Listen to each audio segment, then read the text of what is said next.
Now, if you're like me, you like to hunt around and do some research about a game before you buy it.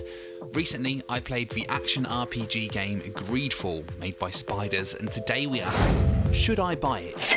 Okay, shameless self-promotion out the way. Instead of spamming you with subscribe buttons throughout the video, please do drop me a sub at the end if you enjoy the video for more reviews, recaps, and random gaming-based videos.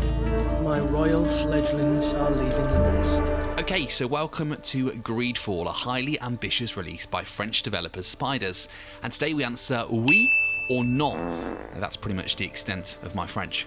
The game is an open-world action RPG which takes place on a newly discovered island called Tier 3D, where you and your people try to settle and establish relationships with the local natives who currently reside there. It's a bit like when us British invaded and colonised half of the world and pissed everyone off. First up, the story. For me personally, the most important part of a review, a good story can make up for lackluster gameplay, voice acting, or even excuse certain bugs. And this story is good.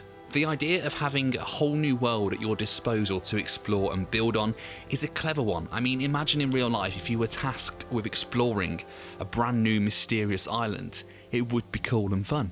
My only criticism when it comes to the story is that it starts very slow and can have you 5 hours into the game thinking, have I made the wrong choice? Stick with it.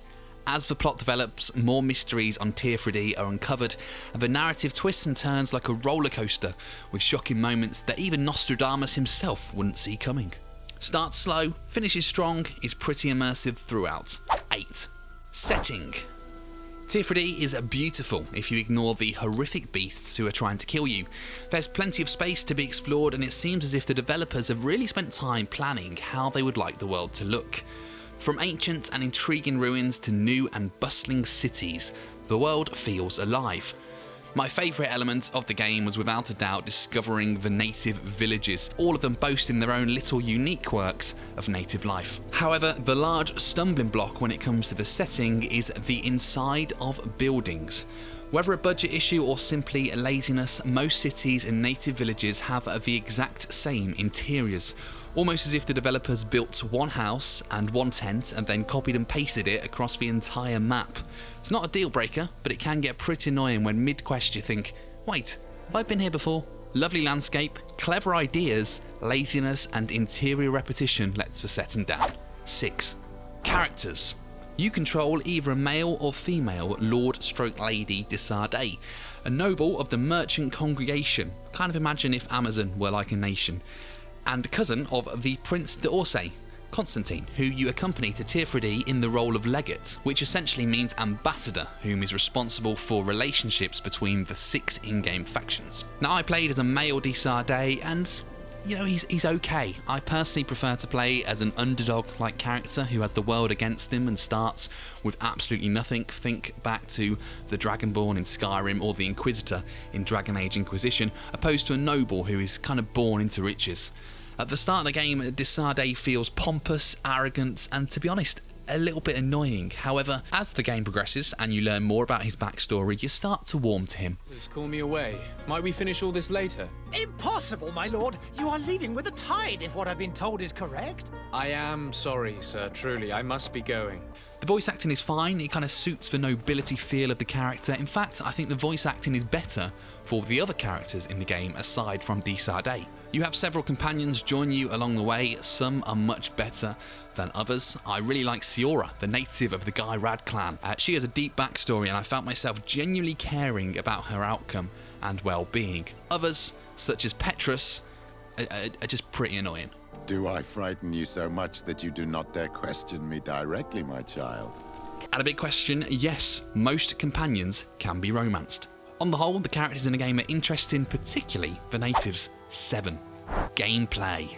So the gameplay is actually quite good. It feels a bit more of an old school combat RPG style. Don't buy this game if you're expecting to counter every attack perfectly and kill people with ease like Ezio Auditore. The game makes you work for your kills and use the tactical pause menu to achieve your goals.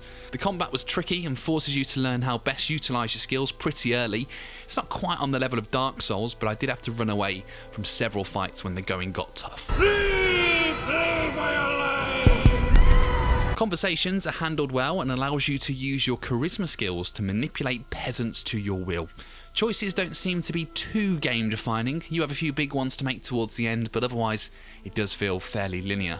Campfire fast travel makes it easy to get around, and the crafting elements of the game are fun and certainly worth putting the time into.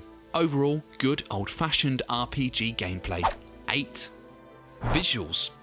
Now, this game doesn't boast the budgets of Rockstar, BioWare and CD Projekt Red, so you won't be pausing on a mountaintop to admire the sunset whilst travelling.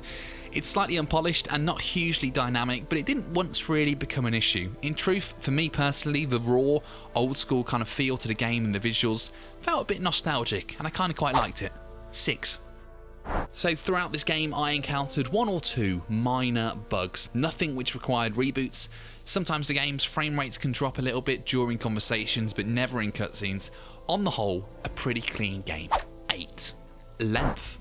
An important factor in all aspects of life. It's not an excessively long game, it's around 35 to 40 hours of gameplay. This is mainly due to there not being a huge amount of side quests, but the story felt complete, not rushed, not dragged, just about right. One problem, when you beat the game, you can't seem to carry on, it forces you to reload before the final mission. 7. Next up, fun. Probably the only one which really matters. Is the game fun? Yes, it really is. Now, as I stated earlier, it's a slow start, but once you're past the background and begin to understand who you are and the world that you're living in, you kind of get lost in exploring and learning more about the characters around you. Combat keeps you hooked, and each foe presents a new, unique challenge. One request though for next time, please, spiders, give us a few horses to ride, my feet fucking hurt. 7. So, should I buy it? Really, that's for you to decide from everything you've heard in this video.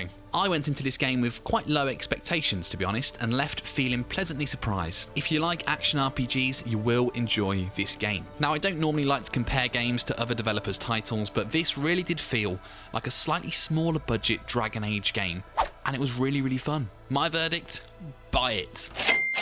Thank you for watching. If you've played Greedfall and want to post your thoughts, please do so below. That was merely my opinion, and you may totally disagree. Isn't that the beauty of video games? For more reviews and other gaming videos, please hit subscribe.